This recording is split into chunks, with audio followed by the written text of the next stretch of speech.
നാളെ നടക്കുന്ന രാഹുൽ ഗാന്ധിയുടെ യോഗത്തിൽ ശശി തരൂർ പങ്കെടുക്കുന്നില്ല. ശശി തരൂരിനെ എറണാകുളത്തെ രാഹുൽ ഗാന്ധിയുടെ യോഗത്തിൽ അപമാനിച്ചതായി അദ്ദേഹത്തിനൊരു തോന്നലുണ്ട്. ആ തോന്നൽ ഈ തെരഞ്ഞെടുപ്പ് കാലത്ത് കോൺഗ്രസിന് തിരിച്ചടിയാകുമോ? വയനാട് ആദ്യം നടന്ന യോഗം, ഈ സീസണിൽ നടക്കുന്ന ആദ്യത്തെ യോഗം വയനാടാണല്ലോ. വയനാടെന്ന് പറയുന്നത് പ്രിയങ്കയുടെ മണ്ഡലവും കൂടെ ആയിരുന്നു. അവിടെ എല്ലാവരും ഭയങ്കര കെട്ടിപ്പിടിയും ഉമ്മം വയ്ക്കലും ഒക്കെ ആയിരുന്നു, കോൺഗ്രസ് നേതാക്കൾ, ശശി തരൂർ ഉൾപ്പെടെ. അപ്പോൾ അത് കഴിഞ്ഞിട്ട് കൊച്ചിയിലോട്ട് മാറി. കൊച്ചിയിലെ മേയർ കോൺഗ്രസിൻ്റെ സ്ഥാനാർത്ഥിയായി. ലത്തീൻ കത്തോലിക്ക സഭ പറയുന്ന ആളെ മേയറാക്കുന്ന ഒരു രീതിയിലോട്ട് കോൺഗ്രസ് പോയി. ഈ ലത്തീൻ കത്തോലിക്ക ബന്ധത്തിന് ഇറ്റലിയായിട്ടും പിന്നെ സോണിയാഗാന്ധിയുമായിട്ടൊക്കെ വലിയ ബന്ധമുള്ള ഒരു ചർച്ച. ഇപ്പോൾ ഈ റോബർട്ട് വാദ്രയുടെ ഏറ്റവും അടുത്തൊരാളെ KPCC പ്രസിഡൻ്റ് ആക്കാൻ പോകുന്നു. ഈ ആദ്യം തൊട്ട് തന്നെ, അതായത് കോൺഗ്രസ്സിൽ വന്ന കാലം തൊട്ട് തന്നെ രാഹുൽ ഗാന്ധിയുടെ ബുക്കിൽ ഇടം പിടിച്ച ഒരാളാണ്. ഗുഡ് ബുക്കിൽ അല്ല, ബാഡ് ബുക്കിൽ ഇടം പിടിച്ച ഒരാളാണ് ശശി തരൂർ. അദ്ദേഹം എപ്പോഴും നോക്കുമ്പോഴത്തേക്ക്, ഞാൻ കളിയാക്കി പറയല്ല, ഈ വിദ്യാഭ്യാസം കുറഞ്ഞ ആൾക്ക് വിദ്യാഭ്യാസം കൂടിയ ആളെ കാണുമ്പോഴത്തേക്ക് ഉണ്ടാകുന്നതിന് ഒരു രീതിയുണ്ട്. സൈക്കോളജിസ്റ്റുകൾ പറയുന്നത് എന്താ പറയുന്നത്, അതൊരു കോംപ്ലക്സാണെന്ന് പറയുന്നത്. അപ്പോൾ ആ ഒരു കോംപ്ലക്സ് അദ്ദേഹത്തിന് ഇപ്പോഴും ഉണ്ട്. അതായത് പൊക്കം കൂടിയ ഒരാളെ കൂടെ പൊക്കം കുറഞ്ഞ ഒരാൾ നടക്കുമ്പോഴത്തേക്ക് ഉണ്ടാകുന്ന ആ ഒരു അപകർഷതാബോധം, അത് രാഹുൽ ഗാന്ധിയെ വേട്ടയാടുകയാണ്. നോക്കുമ്പോഴത്തേക്ക് നമ്മുടെ കൈക്കകത്ത് നിൽക്കുന്ന, നമ്മുടെ പോക്കറ്റിനകത്ത് നിൽക്കുന്ന ആൾ KC വേണുഗോപാലാണ്. ശശി തരൂരിനെ പിടിച്ച് മുൻപിൽ നിർത്തി കഴിഞ്ഞാൽ പുള്ളിക്കാരെ ഏത് വഴിക്ക് പോകുമെന്നൊരു പിടുത്തമില്ല. അതുകൊണ്ട് ശശി തരൂർ ആദ്യം തൊട്ട് തന്നെ, തുടക്കം മുതൽ തന്നെ രാഹുൽ ഗാന്ധി ഏറ്റവും കൂടുതൽ ഇറിറ്റേറ്റ് ചെയ്യുന്നൊരു നേതാവാണ് ശശി തരൂർ. എന്തായാലും KC ആണ് അദ്ദേഹത്തിൻ്റെ ചീഫ് മിനിസ്റ്റർ കാൻഡിഡേറ്റ് എന്നുള്ള കാര്യം ഇന്നലെ പറയാതെ പറഞ്ഞു കഴിഞ്ഞു നമ്മുടെ പോപ്പും വെള്ളാപ്പള്ളിയും. അതായത് ഇപ്പോൾ അവർ നോക്കുന്നത് നമ്മുടെ VD സതീശനെ ഒതുക്കുക എന്നുള്ള ഒറ്റ അജണ്ടയിലാണ് ഇവരെല്ലാവരും നിൽക്കുന്നത്. ഈവൻ BJP നിൽക്കുന്നത് എങ്ങനെയാണ്? BJP സ്വന്തമായിട്ട് പരവൂർ സ്ഥാനാർത്ഥിയെ നിർത്തണ്ടെന്ന് തീരുമാനിച്ച 5 മണ്ഡലങ്ങളിൽ ഒന്ന് പരവൂരാണ്. പറവൂരും ധർമ്മടത്തും ഒന്നും 5 അങ്ങനെ തുടങ്ങി 5 സ്ഥലത്ത് സ്വന്തം സ്ഥാനാർത്ഥികൾ വേണ്ട എന്നുള്ളൊരു തീരുമാനം BJP എടുത്തു. കാര്യം എതിരെയുള്ള വോട്ടുകൾ, വിരുദ്ധ വോട്ടുകൾ ചിന്നിപ്പോകാതിരിക്കാൻ വേണ്ടിയിട്ടാണ്. അപ്പോൾ പറവൂർ എന്ന് പറയുന്ന ഒരു മണ്ഡലത്തിൽ CPIക്കാണ് സാധാരണഗതിയിൽ സീറ്റ് കൊടുക്കുന്നത്. അപ്പം പറവൂർ മണ്ഡലത്തിൽ CPIന്ന് സീറ്റ് CPM ഏറ്റെടുക്കുകയും അവിടെ NSSൻ്റെയും SNDPയുടെയും നേതാക്കൾ വർക്ക് ചെയ്യുകയാണെങ്കിൽ സതീശൻ വല്ലാതെ കുരുങ്ങിപ്പോവും. കാര്യം സതീശൻ വലിയ ജനപിന്തുണയോടൊന്നും അല്ല ഓരോ തവണയും ജയിച്ചു വരുന്നത്. അപ്പം അദ്ദേഹത്തെ ഒതുക്കുക എന്നുള്ള ഈ നമ്മുടെ ദുർവാസാവിന് മാതിരിയാണ്. ഈ നമ്മുടെ സുകുമാരൻ ചേട്ടന്, മണിച്ചേട്ടനൊരു കുഴപ്പമുണ്ട്. ഒരാളെ ഇല്ലാതാക്കണമെന്ന് തോന്നിക്കഴിഞ്ഞാൽ അയാളെ ഏതറ്റം വരെയും പോകും. അതുകൊണ്ട് പുള്ളിക്കാരൻ ഒരു പേര് ഇന്നലെ പറഞ്ഞിട്ടുണ്ട്, VD സതീശൻ വലിയ ഉമ്മാക്കിയൊന്നും അല്ല. അതിൻ്റെ അർത്ഥം അദ്ദേഹത്തെ തോൽപ്പിക്കാൻ അയാൾ പരമാവധി ശ്രമിക്കും. കോൺഗ്രസിനകത്തുനിന്നും രാഹുൽ ഗാന്ധിയുടെയും നല്ല രീതിയിലുള്ള സപ്പോർട്ട് കൂടെ കിട്ടിക്കഴിഞ്ഞാൽ സതീശൻ്റെ കാര്യം ഏകദേശം ഒരു തീരുമാനമാവും. പകരം ചെന്നിത്തല വരത്തുമില്ല. അങ്ങനെ വരുമ്പോൾ കോംപ്രമൈസ് കാൻഡിഡേറ്റായിട്ട് AICCന്ന് കെട്ടിയിറക്കാൻ പോകുന്നത് KC വേണുഗോപാലാണെന്ന് വർഷങ്ങളായിട്ട്, 5 വർഷത്തോളമായിട്ട് നമുക്ക് എല്ലാവർക്കും അറിയാവുന്ന കാര്യമാണ്. എന്തിനാണ് പിന്നെ രാഹുൽ ഗാന്ധിയും പ്രിയങ്കയൊക്കെ മലപ്പുറത്ത് അല്ല വയനാട് വരികയും മത്സരിക്കുകയൊക്കെ ചെയ്യുന്നതെന്ന് അതിന് മനസ്സിലായി. അവിടെയൊക്കെ അവർക്ക് കംഫർട്ടബിളായിട്ടുള്ള കുഷൻ സീറ്റൊക്കെ ഒരുക്കി കൊടുക്കുന്ന ജോലി KC വേണുഗോപാലിൻ്റെയാണ്. അപ്പോൾ ആ ഒരു ജോലി പണ്ട് AK ആൻ്റണി ചെയ്തിരുന്നൊരു ജോലി ഇപ്പോൾ ചെയ്തുകൊണ്ടിരിക്കുന്നത് KC വേണുഗോപാലാണ്. അപ്പോൾ KC വേണുഗോപാലായിരിക്കും ആ സ്ഥാനാർത്ഥി ആരെന്ന് തീരുമാനിക്കുന്നത്. അപ്പോൾ അദ്ദേഹത്തെക്കാളും വലിയൊരു സ്ഥാനാർത്ഥി ഇല്ലല്ലോ. അങ്ങനെ വരുമ്പോഴത്തേക്ക് KC വേണുഗോപാലായിരിക്കും അടുത്ത മുഖ്യമന്ത്രി സ്ഥാനാർത്ഥിയാണ്. ഇത് ഇപ്പോഴല്ല, എൻ്റെ അടുത്ത് ഒരു 15 വർഷത്തിന് മുമ്പേ മാഡത്തിൻ്റെ കണ്ണിലെ കൺമണിയാണ് ഇദ്ദേഹം എന്ന് എൻ്റെ അടുത്ത് പറഞ്ഞത് സാക്ഷാൽ പത്മജയാണ്. 15 വർഷത്തിന് മുമ്പ് അവരുടെ വീട്ടിൽ വെച്ചിട്ടുള്ള ഒരു സംസാരത്തിനിടയ്ക്കാണ് പറഞ്ഞത്. അവരുടെ കണ്ണിലെ കൃഷ്ണമണി എന്ന് പറയുന്നത് KC വേണുഗോപാലാണ്. നിങ്ങൾ ഒരു ദിവസം കാണും കേരളത്തിലെ കോൺഗ്രസ് KC വേണുഗോപാൽ നയിക്കുന്നത്. പറയുമ്പോഴത്തേക്ക് ഒരുപാട് വർഷമായി.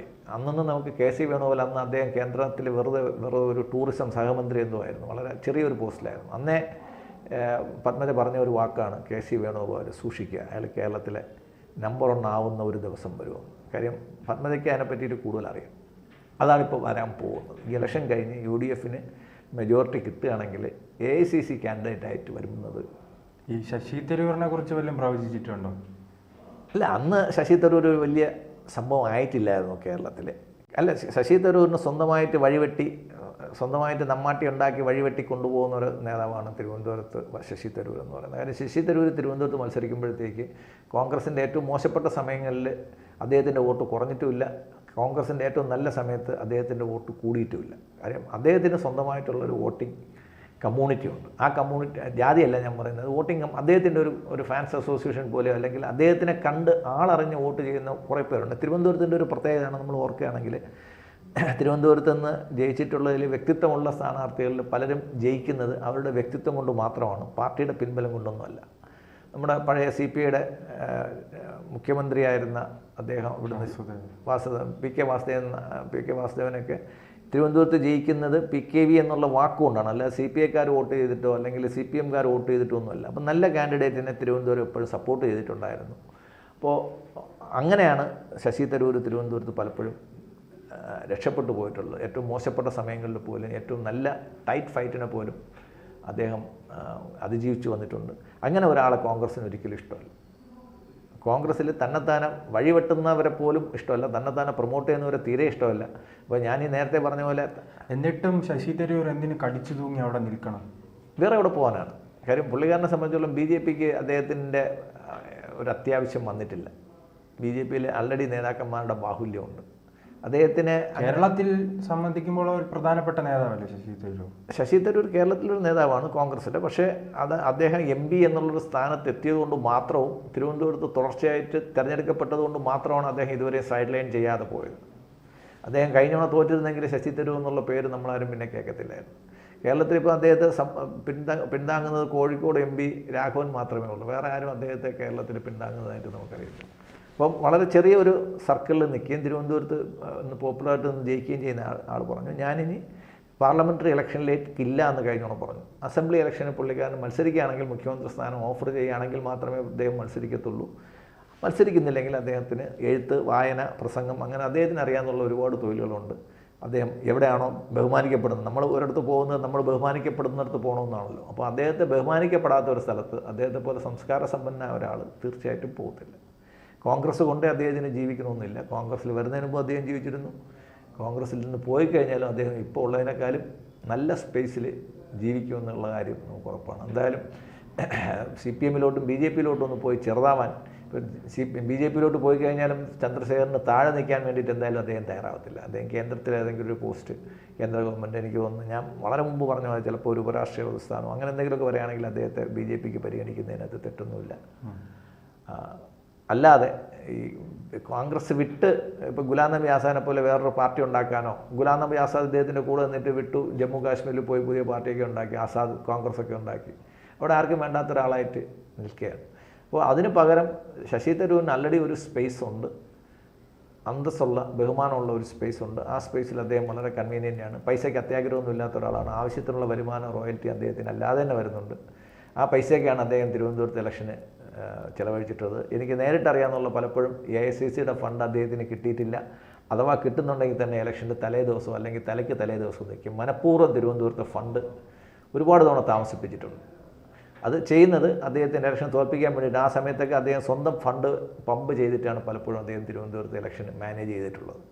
അതുകൊണ്ട് അദ്ദേഹത്തിന് കോൺഗ്രസ്സിൽ വിശ്വാസമില്ല. പിന്നെ ഒരു വേദിയിൽ കോൺഗ്രസിനെ സംബന്ധിച്ചിടത്തോളം വർക്കിംഗ് കമ്മിറ്റി മെമ്പർ എന്ന് പറയുമ്പോഴത്തേക്ക് പ്രസിഡന്റ് കഴിഞ്ഞ് കഴിഞ്ഞാൽ അടുത്ത ഏറ്റവും പ്രധാനമുള്ള ഒരാളാണ്. AICC പ്രസിഡന്റിന് കഴിഞ്ഞാൽ അടുത്തൊരു പ്രാധാന്യമുള്ള ഒരാളാണ് AICCയിലെ വർക്കിംഗ് കമ്മിറ്റി മെമ്പർ എന്ന് പറഞ്ഞാൽ. എല്ലാവരെയും പ്രസംഗിച്ചതിന് ശേഷം ആദ്യം പ്രസംഗിപ്പിച്ചു, ഇദ്ദേഹം വരുന്നതിന് മുമ്പ്, രാഹുൽ ഗാന്ധി വരുന്നതിന് മുമ്പ് പ്രസംഗിപ്പിച്ചു. രാഹുൽ ഗാന്ധി വന്നതിന് ശേഷം പ്രസംഗിക്കാൻ സമ്മതിച്ചില്ല. പിന്നീട് അദ്ദേഹത്തിന് ഒരു ഇമ്പോർട്ടൻസും കൊടുക്കാത്ത ഒരു വേദിയിൽ അദ്ദേഹത്തെ പിടിച്ച് പുറകെയിരുത്തി. അതുകൊണ്ട് അദ്ദേഹം ഒരുപാട് കാലം ഈ അവഗണന സഹിച്ച് നിൽക്കുന്നുണ്ടെങ്കിൽ അദ്ദേഹത്തിൻ്റെ കുടുംബത്തിൻ്റെ ഗുണം കൊണ്ടാണ് അദ്ദേഹം നിൽക്കുന്നത്, അല്ലാതെ കോൺഗ്രസ്സുകാരെ പേടിച്ചിട്ടായിരിക്കില്ല എന്ന് നമുക്ക് വിശ്വസിക്കാം.